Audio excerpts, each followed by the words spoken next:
Ever find yourself thinking, man, I wish I had better leadership skills? Like those people who just seem to have that certain something. You're just like naturals, right? Right. But what if I told you those skills, they're not some magical gift? Yeah. It's more like a set of tools, you know? And today, we're diving deep into 5 of those tools, 5 practical tips to help you level up your own leadership game. Because everybody has the potential to be a leader. Yeah. It's not about like waiting for that big promotion. Exactly.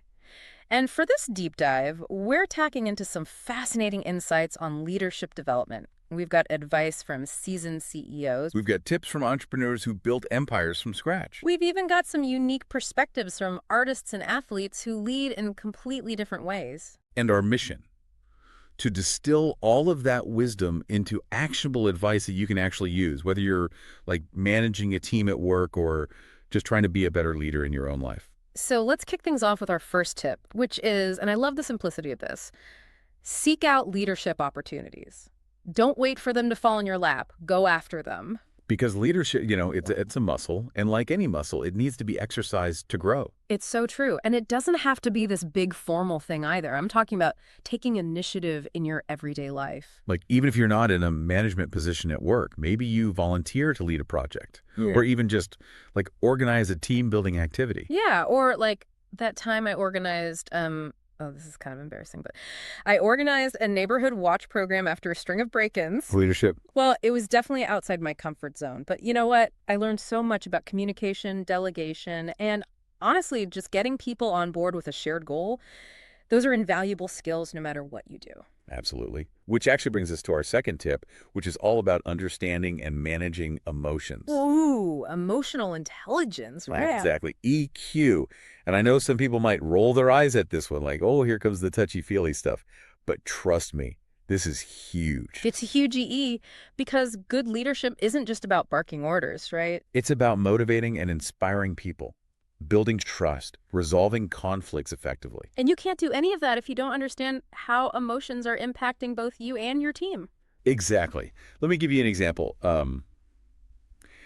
I once had a manager who, whenever there was a disagreement in a meeting, she wouldn't like shy away from it or shut it down. Oh, interesting. Instead, she would like acknowledge the different perspectives, make sure everyone felt heard, and then like guide the conversation toward a solution that everyone could get behind. It was actually kind of amazing. Like it could have been so awkward or like gone off the rails, but it never did. Because she had that emotional intelligence to navigate those choppy waters. Exactly. I love that. Okay, so we've got taking initiative, we've got emotional intelligence. What's our next leadership power move? Communication. But not just like, being able to speak clearly. This is about really understanding your audience and tailoring your message accordingly. Right. It's like that old saying, it's not what you say, it's how you say it. Exactly. So like, imagine you're trying to explain a complex idea. To a colleague who's familiar with the subject, you might use like jargon industry terms. Right. But if you're explaining it to, say, a client who's not as familiar, you'd need to adjust your language, maybe use analogies or metaphors to help them grasp the concept. It's about meeting people where they are. Right. Exactly. Okay, I'm really feeling this so far.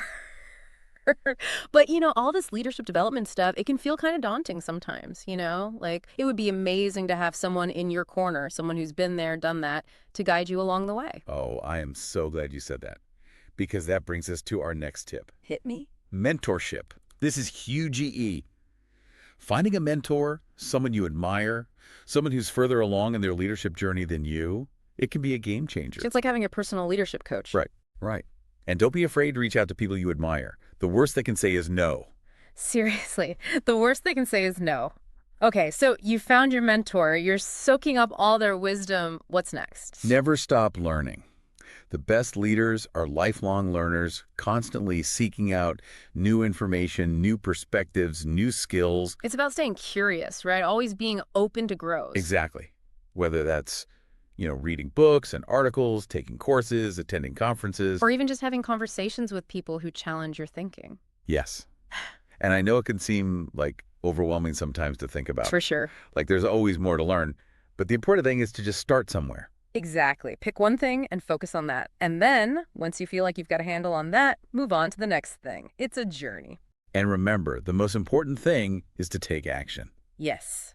Don't just listen to this deep dive and then go back to your day. Think about which of these tips resonates most with you, and then challenge yourself to actually put it into practice this week. Exactly. Even if it's just a small step, like volunteering for a project or reaching out to someone you admire for advice, taking action is what separates those who dream of being leaders from those who actually become them. So go out there and be the leader you know you can be. Until next time.